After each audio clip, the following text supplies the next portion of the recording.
Bonjour tout le monde.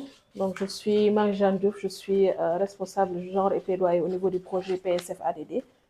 On est là en ce jour au poste de santé de Kër pour la remise du matériel du mini-labo. Donc, comme on l'a précité auparavant, donc parmi les composantes du projet, il y avait la construction du mini-labo, mais également l'équipement.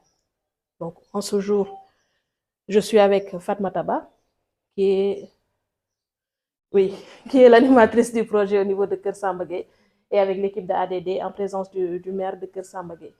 Nous remercions vraiment pour la présence et l'ensemble des membres du CDS. Et voilà, c'est un peu l'objet de notre visite aujourd'hui.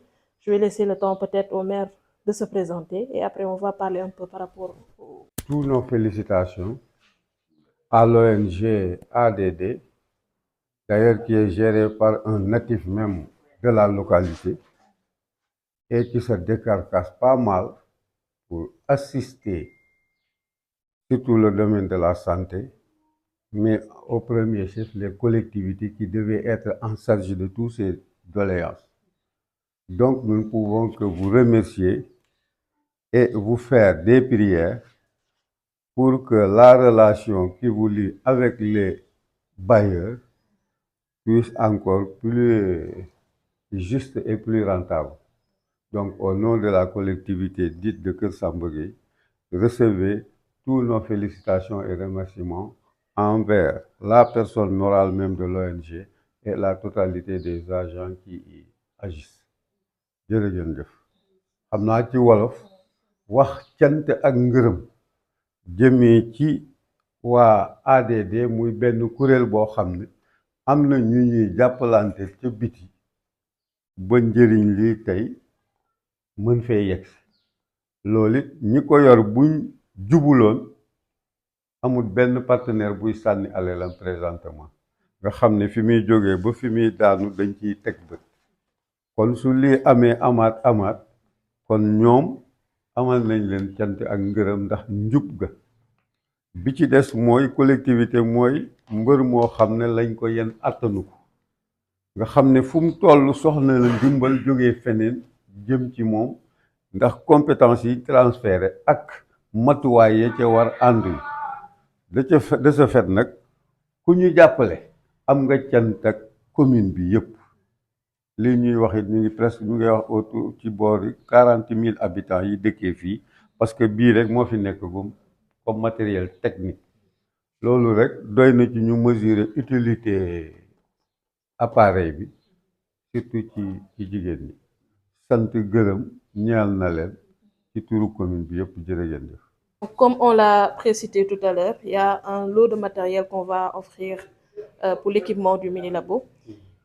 Donc, on peut citer l'appareil mémoglobine, il y en a un. L'appareil glycémiolome, il y en a un. Il y a un centrifugeur. Lampe microscopique, il y en aura une. Lamelle microscopique, une également. Groupage 2. Antigène HBS B25, il y en a 5. Plaque groupage, il y en a une. Tube EDTA, il y aura 5. Aiguille prélèvement, il y aura 6. Et le frigo minibar qui est là présent. Donc voilà un peu le contenu du lot qu'on a acheminé aujourd'hui au poste de Kersambagé. Je m'en vais laisser la parole à Fatma Taba, qui est l'animatrice projet au niveau du poste de santé de Kersambagé. Bonjour à tous, merci monsieur le maire pour votre présence. Aujourd'hui on est là pour amener les matériels du mini-labo et juste une petite conscientisation par rapport à ça. ADD est là pour accompagner les postes de santé, 6 postes de santé dans le Niombato. Donc par rapport aux 6 postes de santé, on va faire l'assainissement, les infrastructures, dotation médicaments, dotation moustiquaire et que on a la réfection et la réhabilitation de mini-labo et aussi dotation de matériel. Et nous conscientisons toute la population pour que ces matériels-là ou bien ces dons qu'on va faire au niveau des postes de santé, que ça soit prise comme des choses, comment je peux le dire, comme des choses qui appartiennent à tous. Et quelque chose qui appartient à tous, ça doit être maintenu par tout le monde.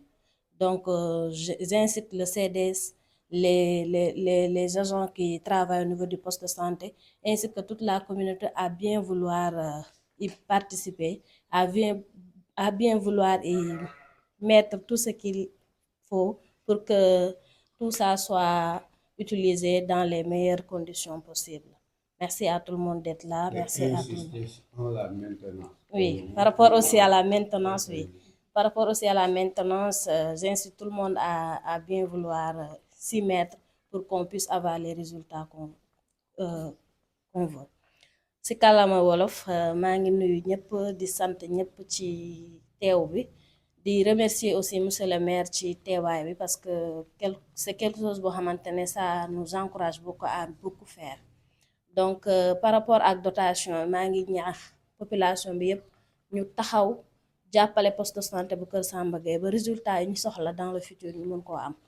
Aussi par rapport ak matériel yi maa ngi ñaax CDS bi di ñaax poste de santé bi di ñaax ñi nga xamante ne ñoo fiy xëyee chaque jour ala ñu jàppale ñu ci maintenance matériel yi mais aussi jàppale ñu ba nga xamante ne li nga xam li tax ñi def mini labo bi ñu am résultat yooyu noonu.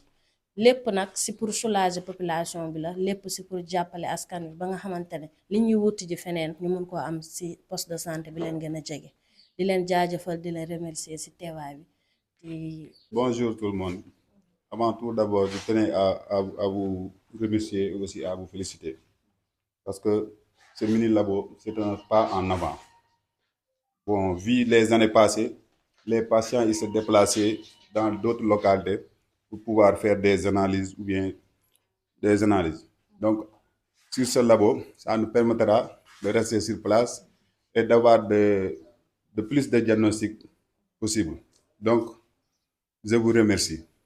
waaw si wolof maa ngi leen di nuyu yéen ñi di leen jaajëfal waaw di rafetlu lii boo xoolee population bi métti woon na lool bu sa jabar ndey kumba da ngay déplacé wu ba Sokone di defee analyse maintenant loolu mu ngi fii nii à notre portée donc loolu un pas en avant la parce que santé moom ku si wax xam développement lañ si laaj waaw kon ñu ngi leen di jaajëfal di leen gërëm comme côté maintenance bi aussi dinañ ci veiller ak CDS bi ak le laborantin ñu xool ñu ciy gën a jàppee parce que lii yombul donc dinañ ko jéem a tërir waaw loolu laa amoon ma ci wax. tokk sant ak ngërëm waaye ñu def benn leeral loo gis ci benn lay commencé fa am benn at ma wax à l'époque jaata moo fi ne ma ne ko chaque ordonnance boo bind enregistrel ma ko wax ko Medina ji koy ICP bi biñ demee en 2 mois